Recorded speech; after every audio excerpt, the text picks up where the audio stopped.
Hello my lovelies, so here we are at the start of November, another new month of 2020, the year of the insoluble problem. This pandemic is a thing that has no easy solution or quick fix, and so I thought it might be quite therapeutic for us today to talk about something which can be solved. Rubik's Cube. Over 3 billion combinations, but just one solution. For those of you who remember this the first time round, I'm old enough to remember when this was a massive craze back in the 1980s. All of us kids plagued our parents to get the Rubik's Cube for us for Christmas. Our poor parents had to tramp the aisles of shops with empty shelves sold out everywhere, but by hook or by crook they managed to get them for us for Christmas Day. We played with them all day Christmas Day, all day Boxing Day, and then I can't have been the only one who, after a day or two, the thing was just so agonising that we picked off the little stickers. There would just be one or two colours still left to do, so we picked off the stickers so the thing could be solved. Of course, for proper Rubik's Cubers, such a solution is unconscionable, can't be done. And actually, there's a whole new generation of people who are getting really absorbed and addicted by the Rubik's Cube all over again. The actor Chris Pratt, who you might remember from some of the Jurassic movies and Parks and Rec, he set himself the lockdown challenge of being able to solve the Rubik's Cube in under a minute, and after months of practice, he was able to do it.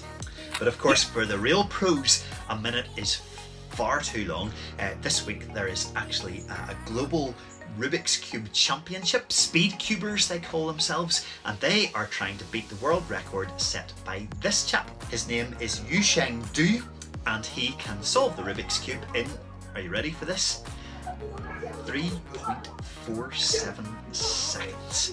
Just unbelievable, it seems almost magical, but there are people who think that they can beat him, and apparently two of the favourites are two British teenagers who are going to be entering the competition this week to try and beat that 3.47 seconds.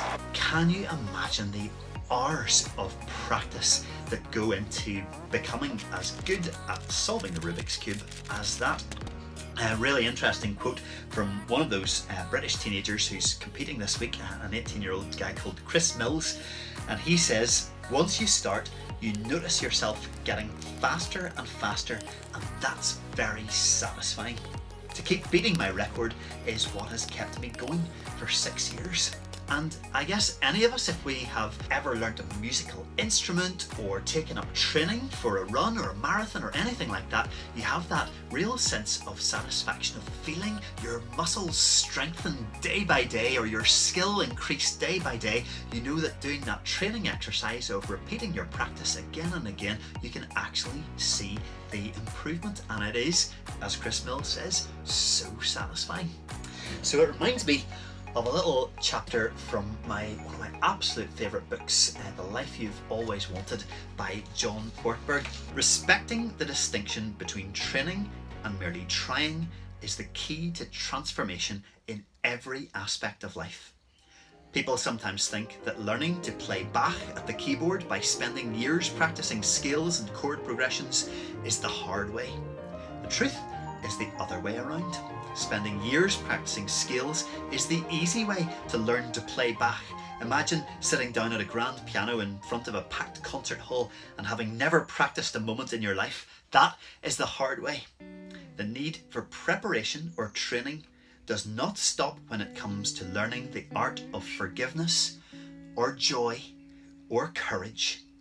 In other words, it applies to a healthy and vibrant spiritual life just as it does to physical and intellectual activity. Learning to think, feel and act like Jesus is at least as demanding as learning to run a marathon or play the piano. And so this is our training exercise to stop worrying and stop being so anxious, to stop for a minute, light a candle and say a prayer for light in a dark world, and hope in a fearful heart, and peace in a troubled soul.